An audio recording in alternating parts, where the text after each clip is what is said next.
Hi everyone, welcome to this evening. I'm Nikki. Today I want to talk to you guys about the ways that you can completely change anything in your life. But first, remember to share and like our program and download the Togetherness Media app. So there's a woman by the name of Mel Robbins who has come up with a fascinating rule that can help you change anything in your life. Has there ever been anything in your life that you've really wanted to accomplish? You were excited, you had the thought, but suddenly it went away. You didn't do it. You didn't even try to do it. Well, she's here to tell us that, first of all, many people believe that you need to have a lot of motivation to do it. And the fact that you wanted to do something, you had an idea, and it just didn't come into fruition is because you weren't motivated. Well, she believes that that's complete garbage. She believes motivation actually has nothing to do with us completing the thoughts and visions that we have in life. She came about with this very accidentally, actually. She was going through a very hard period of time. She was in depression and the brinks of going through bankruptcy with her husband. And one morning, she wasn't even able to get out of bed. Well, many mornings, she wasn't able to get out of bed. But one morning, she told herself, as soon as the alarm clock rings, I'm going to get up. Just like how they do in NASA. Count it down. 5, 4, 3, 2, 1, get up. Not pressing the snooze button, not thinking, not just sitting in bed for another second, but immediately up like a rocket. And she was standing in her bedroom, and she was actually completely surprised and shocked at herself that all those other mornings that she hasn't been able to get out of bed, suddenly thinking to herself that she's like a NASA rocket, and with the countdown of 5, 4, 3, 2, 1, she was actually able to do it. So what she came across is something that actually has a lot of scientific research and background to it. Our brains are meant to protect us. It's meant to protect us in situations where it seems harm or we're uncomfortable. Our brain just starts to give us all of these different self-doubts to take us away from this uncomfort of wanting to try something new. There's never going to be times in our lives, unless you're so interested and, really want to accomplish something, but most often, the things that we want to do, like go to the gym, lose weight, wake up right on time, start a new business, all these things, there's never going to be a time that you really want to do it. When we were younger, we had our parents who made us brush our teeth every night and made us do our homework and made us take showers and made us do this and made us do that. And we grow up suddenly, all of a sudden, you're an adult and there isn't anyone around you to make you do certain things anymore. So you're the one who's going to have to do it. And there's many things that we're not going to want to do. And the reason that we don't do some of it has nothing to do with motivation, she asserts. So she came up with this trick. We'll just take the bed example. When you're in bed, you're going to tell yourself, tomorrow morning, I'm going to wake up and I'm not going to press the snooze button. Now, as soon as the alarm goes up, this counting out loud, the 5, 4, 3, 2, 1, does something fascinating. It interrupts the habit loop that we have. So your habit is to start ruminating, to start having self-doubt, to start telling yourself it's going to be a bad day. I have so much debt. I have so much work. There's so much happening. I'm not going to be able to do it. Or the habit of pressing the snooze 3, 4, 5 times before you get out of bed every morning. This counting aloud of 5, 4, and it doesn't work if you go 1, 2, 5. It only works when you go backwards, and it must be out loud.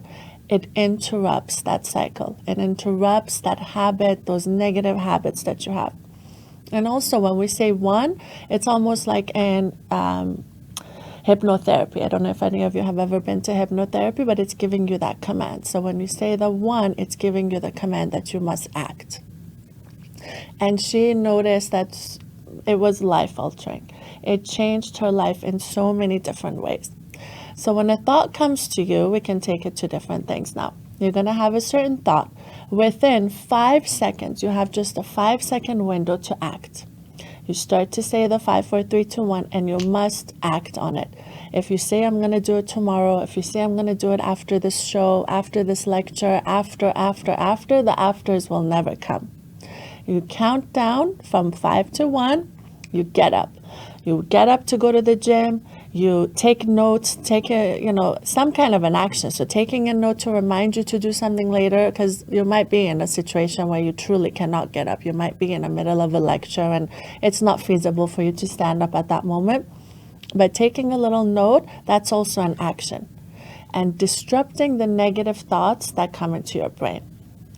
Most of the time, our brains are just in two modes. They're either in autopilot or emergency brake. Autopilot is when you're driving and you're going from work to home and suddenly you realize, my gosh, I'm home. I don't even really remember driving home, because you're on autopilot.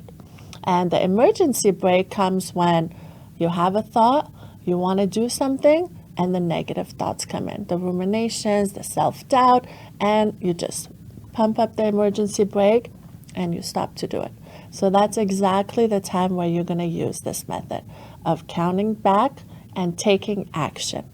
Once you count down from 5 and you say 1, before you get to that, you need to be leaping up to take notes, to remind yourself that you have to do something, or to get up and actually do that. And also our brains take a lot, because this can be used with anxiety. This can be used very well in order to reduce anxiety. Our brains take a tiny bit of something negative, something scary happening around us. Like, for example, you might be driving a car, another car is coming into your lane. You suddenly become a little bit frightful. You grip the wheel, and you tell yourself, okay, it's fine. We were about to have an accident, but I didn't. I'm fine, and your brain just calms down. But for someone who has anxiety, there may not be anything particularly happening around you. Suddenly, you're going into panic mode, the anxiety is coming, and there's nothing around you that you can actually calm your brain down and tell your brain that everything is fine, because your brain is trying to look for something. Is there a scary animal, a sound, something that triggered me into this emotion of fear?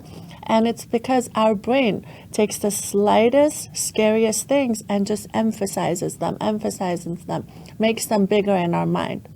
So the way that she helps a lot of people that listen to her seminars and her audiobooks and all of that, teach them how to reduce their anxiety, is the moment that you're about to go into this panic attack or something scary happens, whether it's imagined or an actual something actual in front of you that might be scary.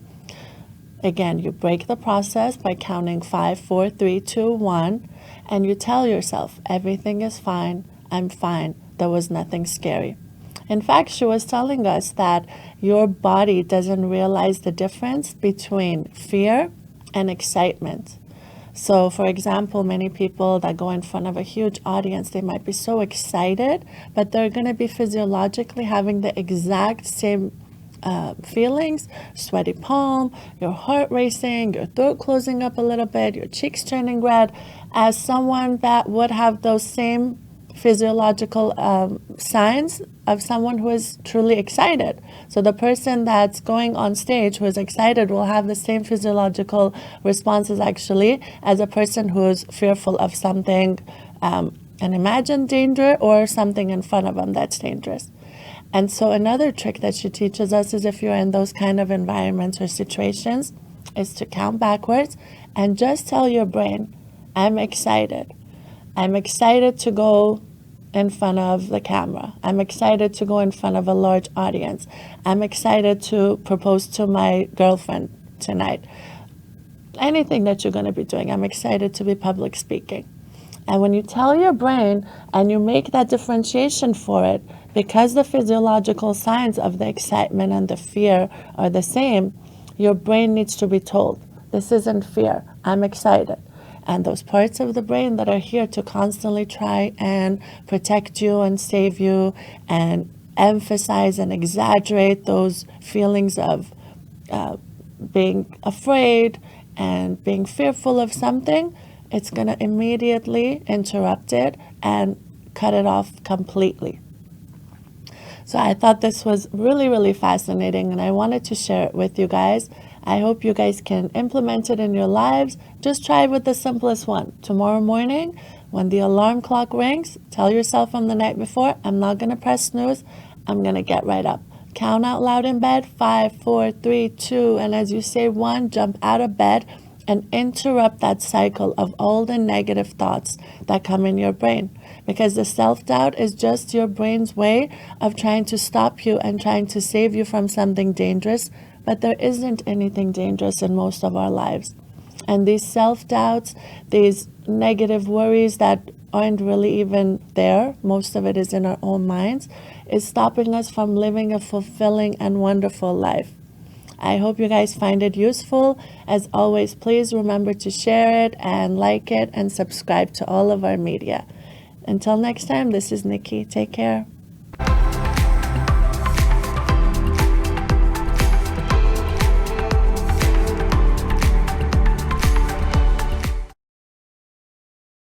Togetherness Media. Togethernessmedia.com